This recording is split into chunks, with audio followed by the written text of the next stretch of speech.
ನಮಸ್ತೆ ಸ್ನೇಹಿತರೆ. ನೋಡಿ ಈ ದಿನ ವಿಷಯ ನೋಡಿ, ನಮ್ಮ ಬಿಡದಿ ಸಮೀಪದಲ್ಲಿ ಏನು ಭದ್ರಾಪುರ ಅನ್ನೋ ಅಕ್ಕಿಪಿಕ್ಕಿ ಕಾಲೋನಿಯಲ್ಲಿ ಖುಷಿ ಎಂಬುವ 14 ವರ್ಷದ ಹೆಣ್ಮಕ್ಳ ಮೇಲೆ ಏನೋ ಒಂದು ಅತ್ಯಾಚಾರ ಆಗಿ ಕೊಲೆ ಮಾಡಿದ್ದಾರೆ. ಅದರ ಕೊಲೆ ಹಿಂದೆ ಇರುವ ಆರೋಪಿಗಳು ಯಾರು ಅಂತ ತಿಳಿಯೋಣ ಸ್ನೇಹಿತರೆ. ಪೂರ್ತಿ ವಿಡಿಯೋ ನೋಡಿ. ಪದೇ ಪದೇ ಈ ಅತ್ಯಾಚಾರಗಳು ಚಿಕ್ಕ ಮಕ್ಕಳ ಮೇಲೆ 4 ವರ್ಷ ಆಗಿರ್ಬೋದು, 15 ವರ್ಷ ಆಗಿರ್ಬೋದು, ಈ ಬಡ ಹೆಣ್ಮಕ್ಳ ಮೇಲೆನೆ ಈ ಅತ್ಯಾಚಾರಗಳು ನಡೀತಾ ಇರ್ತದೆ. ನಾವು ಸಹ ಪದೇ ಪದೇ ನೋಡ್ತಾ ಇದೀವಿ. ನೋಡಿ, ಬಡವ್ರ ಮೇಲೆ ಎಲ್ಲೇ ಅತ್ಯಾಚಾರ ನಡೀಲಿ, ಎಲ್ಲೇ ಇದಾಗ್ಲಿ, ಎಲ್ಲೂ ದೊಡ್ಡ ದೊಡ್ಡ ನ್ಯೂಸ್ ಚಾನಲ್ಗಳು ಬರೋದಿಲ್ಲ. ನನಗೆ ಈ ವಿಷಯ ಹೆಂಗ್ ಗೊತ್ತಾಯ್ತು ಅಂತಂದ್ರೆ, ನೋಡಿ, ಪಾಗಲ್ ಮಂಜೇಶ್ ಅಂತ ಅಂದ್ಬಿಟ್ಟು ಇನ್ಸ್ಟಾಗ್ರಾಮ್ ಅಲ್ಲಿ ಅವ್ರು ವಿಡಿಯೋ ಹಾಕಿದ್ರು, ಫೇಸ್ಬುಕ್ ಅಲ್ಲಿ, ಇನ್ಸ್ಟಾಗ್ರಾಮ್ ಅಲ್ಲಿ. ಅಲ್ಲಿ ನೋಡಿ ತಿಳ್ಕೊಳ್ಳೋ ಪರಿಸ್ಥಿತಿ ಬಂತು. 4 ದಿನ ಆಗಿದೆ. 4 ದಿನ ಆದ್ಮೇಲೆ ಏನು ಬಾಡಿನ ಪೋಸ್ಟ್ ಮಾರ್ಟಮ್ ಮಾಡಿ ದಫನ್ ಮಾಡಿದ್ದಾರೆ. ಅದು ಏನು ಬಲವಂತವಾಗಿ ಅದನ್ನ ಬಾಡಿನ ದಫನ್ ಮಾಡಿದ್ದಾರೆ. ನೋಡಿ, ಯಾವ್ದಾನ ದೊಡ್ಡ ದೊಡ್ಡ ಮಾಧ್ಯಮದಲ್ಲಿ ಯಾರನ್ನ ಬಂದಿದಾರ, ರಾಜಕಾರಣಿಗಳು ಹೋಗ್ಬೇಕು ಅಂತ ಸಂದರ್ಭದಲ್ಲಿ ರಾಜಕಾರಣಿಗಳು ಏನ್ ತಿಕ್ಕಿದ್ದಾರೆ ಅಂತಂದ್ರೆ, ಆ ಕ್ಷೇತ್ರ ನಡೀತಿದೆ ಅಂದ್ರೆ ಆ ಕ್ಷೇತ್ರದಲ್ಲಿ ಏನೇ ಆಗುವಗಳು ದೊಡ್ಡ ದೊಡ್ಡ ಘಟನೆಗಳು ನಡ್ರೆ ಅಲ್ಲಿನ ಏನು IAS ಆಫೀಸರ್ ಇರ್ತಾರೆ, IPS ಆಫೀಸರ್ ಇರ್ತಾರೆ, SP ಇರ್ತಾರೆ, ಕಮಿಷನರ್ ಇರ್ತಾರೆ, MLA MP ಇರ್ತಾರೆ, ಅವರೆಲ್ಲ ಅಲ್ಲಿ ಹೋಗಿ ಭೇಟಿ ನೀಡಬೇಕು. ಅಂತ ಸಂದರ್ಭದಲ್ಲಿ ಮಾತ್ರ ಅಧಿಕಾರಿಗಳು ಮುತುವರ್ಜಿ ತಗೊಂಡು ಅದನ್ನ ಕಾರ್ಯನಿರ್ವಹಿಸ್ತಾರೆ. ನಾವು ಅದನ್ನ ಚೆನ್ನಾಗಿ ತಿಳ್ಕೊಬೇಕು. ನೋಡಿ, ಸ್ವಾತಂತ್ರ್ಯ 78 ವರ್ಷ ಆಗಿದೆ. ಅಲ್ಲಿ ಅವ್ರ ತಾಯಿ ಹೇಳ್ತಾ ಇದ್ದಾರೆ, ಇನ್ನು ನಮ್ಮೂರಿಗೆ ದೀಪ ಇಲ್ಲ, ಕರೆಂಟ್ ಇಲ್ಲ ಅಂತ. ಕತ್ಲೆ ಏನು ಲೈವ್ ಅಲ್ಲೇ ನೋಡ್ಬೋದು ನಾವು, ಸರಿಯಾಗಿ ಕರೆಂಟ್ ಇಲ್ಲ ಅಂತ. ನೋಡಿ, ನಂತರ ಯಾವುದೇ ಮೂಲಭೂತವಾದ ಸೌಕರ್ಯಗಳಿಲ್ಲ, ಸೇಫ್ಟಿ ಇಲ್ಲ. ಇವತ್ತು ಆ ಮಗುಗಾಗಿದೆ, ನಾಳೆ ಇನ್ನೊಂದು ಮಗು ಆಗುತ್ತೆ ಅದರಲ್ಲಿ. ನೋಡಿ, ಅವರೇ ಹೇಳ್ತಾ ಇದ್ದಾರೆ ಯಾವ ತರ ಭೀಕರವಾಗಿ ಹತ್ಯೆ ಆಗಿದೆ ಅಂತ. ಅವ್ರ ತಾಯಿ ನೋಡಿ, ಕತ್ತು ತಿರ್ಚಿದ್ದಾರೆ, ಬುಲ್ಡೆ ಹೊಡೆದು 2 ಹೋಳ್ ಮಾಡಿದ್ದಾರೆ, ಕೆನ್ನೆ ಎಲ್ಲ ಸುಟ್ಟಿದ್ದಾರೆ, ತುಟಿ ಎಲ್ಲ ಕಚ್ಚಿದ್ದಾರೆ, ಬೆನ್ಮೂಳೆ ಮುರಿದಾಕಿದ್ದಾರೆ, ಕಾಲೆರಡು ಮುರಿದಾಕಿದ್ದಾರೆ. ಇಷ್ಟು ಘನಘೋರವಾಗಿ ಏನು ಕೃತ್ಯ ನಡೆದಿದೆ. ನೋಡಿ, 4 ರಿಂದ 5 ಜನ ಮಾನಭಂಗ ಮಾಡಿದ್ದಾರೆ ಅಂತ ಹೇಳ್ತಾ ಇದ್ದಾರೆ ಡಾಕ್ಟರ್ ರಿಪೋರ್ಟ್ ಅಲ್ಲಿ ಅಂತಾರೆ. ಎಷ್ಟು ಸರಿ ಎಷ್ಟು ತಪ್ಪು ಗೊತ್ತಿಲ್ಲ, ಆದ್ರೆ ರಿಪೋರ್ಟ್ ಬಂದ್ಮೇಲೆ ಸತ್ಯ ಗೊತ್ತಾಗುತ್ತೆ. ನೋಡಿ, ಈ ತರ ಘನಘೋರವಾಗಿ ಕೃತ್ಯ ಮಾಡೋರು ಯಾರು ಅಂತಂದ್ರೆ, ನೋಡಿ, ಅವ್ರು ಹೇಳೋ ಪ್ರಕಾರ ಏನೋ ಶ್ವಾನ ಬಂದಿದೆ, ಏನೋ ತನಿಖೆ ಮಾಡಿಸೋದು ಆ ಊರಿ ಸುತ್ತಮುತ್ತಲೇ ಓಡಾಡ್ತಾ ಇದೆ. ನೋಡಿ, ಮಗು 5 ಗಂಟೆ ಕಳೆದೋಗುತ್ತೆ, ರಾತ್ರಿ 10-11 ಗಂಟೆ ಹುಡುಕ್ತಾರೆ, ರಾತ್ರಿ 12 ಗಂಟೆ ಕಂಪ್ಲೇಂಟ್ ಕೊಡೋದು ಪೊಲೀಸ್ ಠಾಣೆಗೆ ಹೋಗ್ತಾರೆ. ಬೆಳಗ್ಗೆ ತಗೊಳ್ಳೋದ ಬಿಡಮ್ಮ ಕಂಪ್ಲೇಂಟ್ ಅಂತ ವಾಪಸ್ ಕಳಿಸಿದ್ದಾರೆ. ಅವಾಗ ಇಮಿಡಿಯೇಟ್ ಆಗಿ ಪೊಲೀಸ್ ಅಧಿಕಾರಿಗಳು ಏನಾದ್ರು ಬಂದು ಆ ಊರಲ್ಲಿ ಸಂಶೋಧನೆ ಮಾಡಿ, ಊರದೆಲ್ಲ ಬೀಟ್ ಹಾಕಿ, ಊರ್ ಜನದೆಲ್ಲ ಸಪೋರ್ಟ್ ತಗೊಂಡು ಎಲ್ಲ ಕಡೆ ಹುಡುಕಿದ್ರೆ ಖಂಡಿತ ಕೃತ್ಯ ನಡೆದಿರೋ ಜಾಗ ಅಥವಾ ಆರೋಪಿಗಳು ಸಿಕ್ಕಿ ಬಿದ್ದಿರೋರು. ನೋಡಿ, ನಾನು ಭಾರತ ಸರ್ಕಾರದಲ್ಲಿ ಏನ್ ನಮ್ಮ ಕರ್ನಾಟಕ ಸರ್ಕಾರ ಇದೆ, ಅದನ್ನ ಅನ್ವಯ ಮಾಡ್ಕೊಂತೀರಿ. ಪೊಲೀಸ್ ಅಧಿಕಾರಿಗಳದ್ದು ಸಹ ಯಾವುದೇ ಈ ತರ ಹೆಣ್ಮಕ್ಳ ಮಿಸ್ಸಿಂಗ್ ಆಗಿದೆ ಅಂತಂದ್ರೆ ಫಸ್ಟ್ ಅವ್ರು ಏನ್ ಚಿಂತನೆ ಮಾಡ್ತಾರೆ, ಯಾವ್ದನ್ನ ಲವ್ ಮಾಡಿ ಪ್ರೀತಿ ಮಾಡಿ ಓಡೋಗಿರ್ತಾರೆ ಅಥವಾ ಎಲ್ಲಾನ ಹೋಗಿರ್ತಾರೆ ಅಂತ ಅನ್ನೋದೇ ಆಗಿರ್ತದೆ. ನೋಡಿ, ಯಾವುದೇ ಹೆಣ್ಮಗು ಮಿಸ್ಸಿಂಗ್ ಕಂಪ್ಲೇಂಟ್ ಬರ್ತಾ ಇದೆ ಅಂತಂದ್ರೆ ಇಮಿಡಿಯೇಟ್ ಆಗಿ ಆಕ್ಷನ್ ತಗೋಬೇಕು, ಇಮಿಡಿಯೇಟ್ ಆಗಿ ಅದನ್ನ ಪ್ರತಿಕ್ರಿಯೆ ನೀಡಬೇಕು. ಅದಕ್ಕೋಸ್ಕರ ತಾನೆ ನಮ್ಗೆ ಸರ್ಕಾರ ಕಾನೂನು ಇರೋದು. 24 ಗಂಟೆ ಸರ್ವಿಸ್ ಅಂತ ಎಂತಕ್ಕೆ ಇದ್ದೀವಿ ಅಂತಂದ್ರೆ ಇದಕ್ಕೋಸ್ಕರ ತಾನೆ ಅಲ್ವಾ? ನೀವು ಅರ್ಥ ಮಾಡ್ಕೊಬೇಕು ತುಂಬಾ ಚೆನ್ನಾಗಿ. ಎಲ್ಲೇ ಯಾರೇ ಮಿಸ್ಸಿಂಗ್ ಕಂಪ್ಲೇಂಟ್ ಬಂದ್ರು ಇಮಿಡಿಯೇಟ್ ಆಗಿ ನೀವು ಆಕ್ಷನ್ ತಗೊಳ್ಳೇಬೇಕು. ಇಲ್ಲ ಈ ತರ ಕೃತ್ಯಗಳು ನಡೀತಾನೆ ಇರ್ತದೆ ಅಲ್ವಾ? ಅಟ್ಲೀಸ್ಟ್ ನಮ್ಗೆ ಆ ಮಗು ಜೀವಂತವಾಗಾದ್ರೂ ಸಿಕ್ಕಿರೋದಲ್ವಾ? ನೋಡಿ, ಯಾರು ಇದನ್ನೆಲ್ಲ ಮಾಡ್ತಾರೆ ಅಂದ್ರೆ, ನೋಡಿ, 1 GB 1.5 GB ನೆಟ್ ಪ್ಯಾಕ್ ಹಾಕಿಸ್ಕೊಂಡಿರ್ತಾರೆ, ಕೆಲ್ಸಕ್ಕೆ ಹೋಗೋದ ಹುಡುಗರುಗಳು ತುಂಬಾ ಜನ. ನೋಡಿ, ನಾನು ಹೇಳ್ತಾ ಇದ್ದೀನಿ, ಕ್ರೋಮ್ ಬ್ರೌಸ್ ಅಲ್ಲೋ ಇನ್ನೊಂದ್ರಲ್ಲೋ ಪ್ರೋನೋಗ್ರಫಿ ನೋಡ್ತಾ ಇರ್ತಾರೆ ಯಾವಾಗ್ಲೂ. ಅಥವಾ ಇನ್ಸ್ಟಾಗ್ರಾಮ್ ಅಲ್ಲಿ ಮೈ ಮೇಲೆ ಬಟ್ಟೆ ಕಮ್ಮಿ ಹಾಕೊಂಡು ನುಲಿತಾ ಇರ್ತಾರಲ್ಲ ಹೆಣ್ಮಕ್ಳು, ಅಂತವ್ರ ವಿಡಿಯೋಗಳನ್ನ ಇವರು ಅತಿ ಹೆಚ್ಚು ನೋಡ್ತಾ ಇರ್ತಾರೆ. ಅತಿ ಹೆಚ್ಚು ವಿಡಿಯೋಗಳು ನೋಡಿ ನೋಡಿ ಇವರು ಪ್ರಚೋದನೆಗೆ ಒಳಗಾಗ್ತಾರೆ. ಇವರು ದುಶ್ಚಟಗಳು ದಾಸರಾಗಿರ್ತಾರೆ, ಕುಡ್ತಕ್ಕೋ, ಗಾಂಜಕ್ಕೋ, ಅಫೀಮ್ಗೋ. ನೋಡಿ, ಇದೆಲ್ಲ ಮಾಡಿದಾಗ ಏನ್ ಮಾಡ್ತಾರೆ, ಅವರು ಬಲಹೀನರನ್ನ ಆಯ್ಕೆ ಮಾಡ್ಕೊಂತಾರೆ. ಎಲ್ಲೇ ನೀವು ಅತ್ಯಾಚಾರ ನಡೆದಿರ್ಲಿ, ನೋಡಿ, ನಾನು ಹೇಳ್ತೀನಿ, ಇದನ್ನೇ ಮಾಡಿರ್ತಾರೆ ಅಲ್ಲಿ ನಡೆದಂತ ಸಂದರ್ಭದಲ್ಲಿ. ನೋಡಿ, ಯಾರು ದುರ್ಬಲರಾಗಿರ್ತಾರೆ, ತುಂಬಾ ಚಿಕ್ಕ ವಯಸ್ಸು ಇರ್ತದೆ, ಅಥವಾ ಮನೆ ಅಕ್ಕಪಕ್ಕ ನಿಶಕ್ತರಾಗಿರ್ತಾರೆ, ಅಂತ ಹೆಣ್ಮಗುವನ್ನ ಆಯ್ಕೆ ಮಾಡ್ಕೊಂತಾರೆ. ಆಯ್ಕೆ ಮಾಡಿ ಕಿಡ್ನಾಪ್ ಮಾಡ್ತಾರೆ, ಅವ್ರ ಮೇಲೆ ಮಾನಭಂಗ ಮಾಡ್ತಾರೆ, ಮಾನಭಂಗ ಎಸಿತಾರೆ. ನೋಡಿ, ಎಷ್ಟೋ ಪ್ರಕರಣಗಳು ಪ್ರತಿನಿತ್ಯ ನಡೀತಾನೆ ಇರ್ತದೆ. ಕೆಲವರು ಭಯ ಬಿದ್ದು ಜೀವಂತವಾಗಿ ಬಿಟ್ಟಾಗ ಬಿಡು ನಮ್ಮಲ್ಲೇ ಮನೆ ಒಳಗಡೆ ಮುಚ್ಚಾಕೊಳ್ಳೋದಂತ ಮುಚ್ಚಾಕಂತಾರೆ.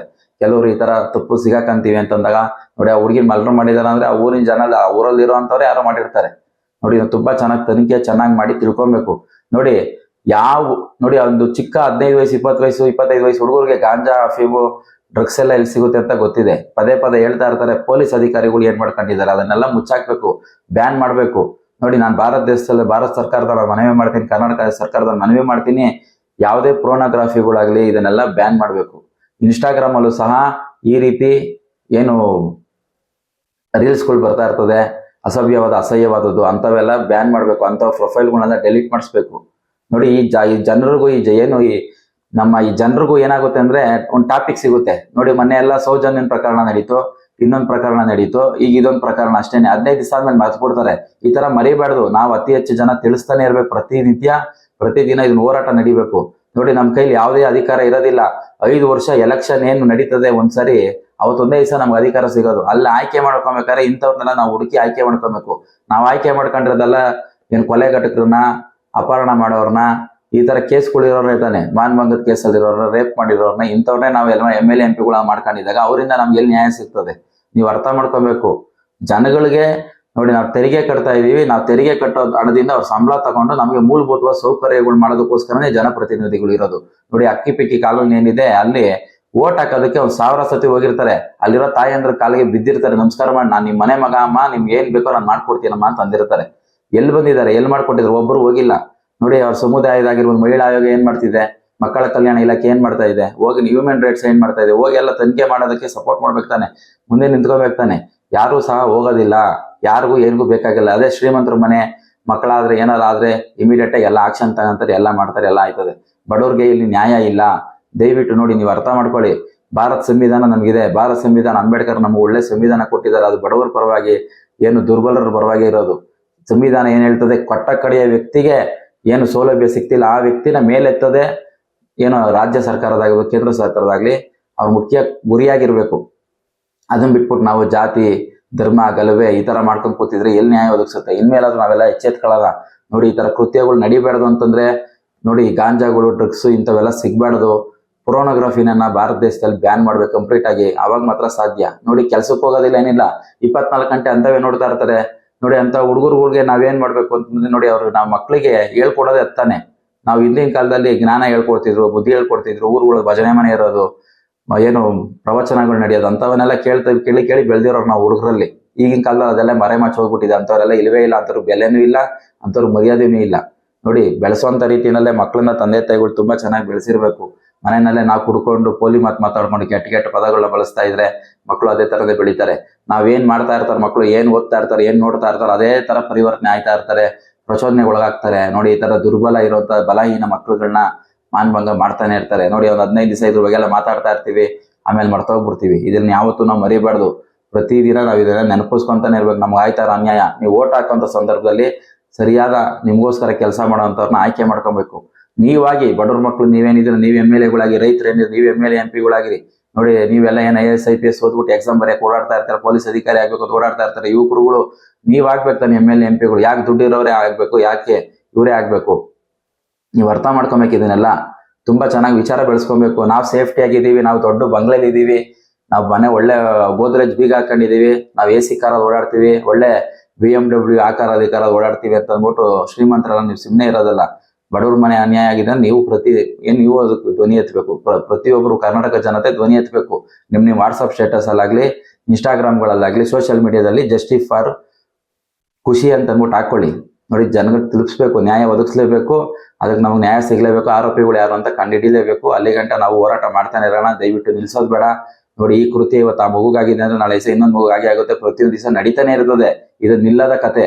ಇದಕ್ಕೆಲ್ಲ ಪರಿಹಾರ ಹುಡುಕ್ಬೇಕು ಅಂತಂದ್ರೆ ನಿಜವಾಗ್ಲೂ ನೋಡಿ, ಇದೆಲ್ಲ ಮಾದಕ ವಸ್ತುಗಳು ಜನಗಳು ಸಿಗ್ಬಾರ್ದು. ಅತಿ ಹೆಚ್ಚು ಕುಡುಕರು ದಾಸರನ್ನ ಮಾಡ್ತಾರೆ. ಸರ್ಕಾರ ಬೇಕಾಗಿರೋದೇ ಅದು. ಯುವಕರೆಲ್ಲ ಮೊಬೈಲ್ ನೋಡ್ಕೊಂಡು ಕುತ್ಕೊಬೇಕು, ಕುಡ್ಕೊಂಡು ಬಿದ್ದಿರ್ಬೇಕು, ಡ್ರಗ್ಸ್ ಗಾಂಜಾ ತಗೊಂಡು ಓಡಾಡ್ತಾ ಇರ್ಬೇಕು. ನೀವು ಬಲಹೀನರಾಗಿ ಸುಮ್ಮನೆ ಅಲ್ಲೇ ಸಾಯ್ತಾ ಇರ್ಬೇಕು. ನಮ್ನ ಯಾವತ್ತು ಪ್ರಶ್ನೆ ಮಾಡಬಾರ್ದು ಅನ್ನೋದೇ ಅವ್ರ ಗುರಿ. ಇದನ್ನೆಲ್ಲ ಇಟ್ಟಿದ್ದಾರೆ, ಇದೆಲ್ಲ ಅಂದ್ರೆ ಏನ್ ಮಾಡ್ತಿದ್ರು ಮತ್ತೆ ತನಿಖೆ ನೋಡಿ. ಬೇರೆ ದೇಶಕ್ಕೆ ಹೋಗಿ ಎಲ್ಲಿ ಉಗ್ರರಿದ್ದಾರೆ ಅಂತ ಕಂಡಿಡಿದು ಕರೆಕ್ಟಾಗಿ ಉಗ್ರರನ್ನೇ ಸಾಯಿಸುವಂತ ಟೆಕ್ನಾಲಜಿ ಇದೆ ಅಲ್ವಾ? ಇನ್ನು ದೇಶದೊಳಗಡೆ ಯಾರ್ಯಾರು ಎಲ್ಲೆಲ್ಲಿ ಗಾಂಜಾ ಅನ್ಸ್ತವ್ರೆ, ಎಲ್ಲಿ ಡ್ರಗ್ಸ್ ಮಾಡ್ತಾ ಇದಾರೆ ಅಂತವ್ರನ್ನೆಲ್ಲ ಕಂಡಿಡಿದು ಸದೆ ಬಡಿಯಕ್ಕಾಗೋದಿಲ್ವಾ? ಎಲ್ಲಿಂದ ಬರ್ತದೆ ಅಂತ ಸದೆ ಬಡಿಯಕ್ಕಾಗಲ್ಲ. ಅಂತ ವ್ಯವಸ್ಥೆ ನಮ್ಮಲ್ಲಿದೆ. ದಯವಿಟ್ಟು ಸರ್ಕಾರಗಳು ಎಚ್ಚೆತ್ಕೊಂಡು ನಮಗೆ ನ್ಯಾಯ ಒದಗಿಸ್ಕೊಡ್ಬೇಕು. ಇದನ್ನೆಲ್ಲ ಬ್ಯಾನ್ ಮಾಡಬೇಕು. ಇದನ್ನೆಲ್ಲ ನಾನು ಕಡಾಖಂಡಿತವಾಗಿ ಖಂಡಿಸ್ತೀನಿ. ದಯವಿಟ್ಟು ಎಲ್ಲರೂ ಸಹ ಧ್ವನಿ ಎತ್ತೋಣ, ಆ ಮಗು ನ್ಯಾಯ ಒದಗಿಸ್ಕೊಡೋಣ. ಎಲ್ಲರಿಗೂ ಒಳ್ಳೇದಾಗ್ಲಿ. ನೋಡಿ, ಈ ಮಾಹಿತಿ ಚೆನ್ನಾಗಿದೆ ಅಂತ ತುಂಬಾ ಜನಕ್ಕೆ ಹಂಚ್ಕೊಳ್ಳಿ. ಯಾರೇ ಎಲ್ಲೇ ಇದ್ರ ಬಗ್ಗೆ ತಿಳಿತಾ ಇದ್ರೆ ನೀವು ಅದನ್ನೆಲ್ಲ ನಿಮ್ ಸೋಷಿಯಲ್ ಮೀಡಿಯಾಗಳಲ್ಲಿ ಹಾಕೊಳ್ಳಿ. ಯಾರಿಗೂ ಹೇಳಕ್ ಹೋಗ್ಬೇಡಿ. ನಿಮ್ ವಾಟ್ಸ್ಆಪ್ ಸ್ಟೇಟಸ್ ಅಲ್ಲಿ, ಇನ್ಸ್ಟಾಗ್ರಾಮ್, ಫೇಸ್ಬುಕ್ ಅಲ್ಲಿ ಹಾಕೊಳ್ಳಿ. ಜನಗಳು ತಲುಪ್ತಾ ಇರ್ತದೆ, ಜನಗಳಿಗೆ ಅದ್ರ ಎಲ್ಲ ಕಡೆ ಸುತ್ತಾ ಇರ್ತದೆ, ಎಲ್ಲರಿಗೂ ಗೊತ್ತಾಗ್ತಾ ಇರ್ತದೆ. ಅದನ್ನ ಜನ ಬಿಡ್ತಿಲ್ಲ ಅಂತ ಅಂತಾರೆ. ಮತ್ತೆ ನೋಡಿ, 14 ವರ್ಷ ಆಗಿದೆ ಸೌಜನ್ಯ ಕೇಸ್, ಇವತ್ತಿಗೂ ಪರಿಹಾರ ಸಿಕ್ಕಿಲ್ಲ ಅಂದ್ರೆ ಸಾಕ್ಷಿ ನಾಶ. ಇಲ್ಲೂ ಸಹ ಸಾಕ್ಷಿ ನಾಶಗಳು ನಡೀತಾ ಇರ್ತದೆ. ನೋಡಿ, ಬಲವಂತವಾಗಿ ಪೊಲೀಸ್ ಅವರೇ ದೇಹನ ತಗೊಂಡೋಗಿ 4 ದಿನ ಆದ್ಮೇಲೆ ದಫನ್ ಮಾಡ್ಕೊಟ್ಟಿದ್ದು, ಏನು ಮಣ್ಣು ಮಾಡ್ಕೊಟ್ಟಿದ್ದಾರೆ. ನೋಡಿ, ಈ ರೀತಿಯಲ್ಲಿ ಆಗ್ಬಾರ್ದು. ದಯವಿಟ್ಟು ಅರ್ಥ ಮಾಡ್ಕೊಳ್ಳಿ. ಎಲ್ಲರಿಗೂ ಒಳ್ಳೇದಾಗ್ಲಿ. ಓಂ ನಮಃ ಶಿವಾಯ. ಶಿವಾಯ ನಮಃ. ಆತ್ಮ ನಮಸ್ಕಾರ.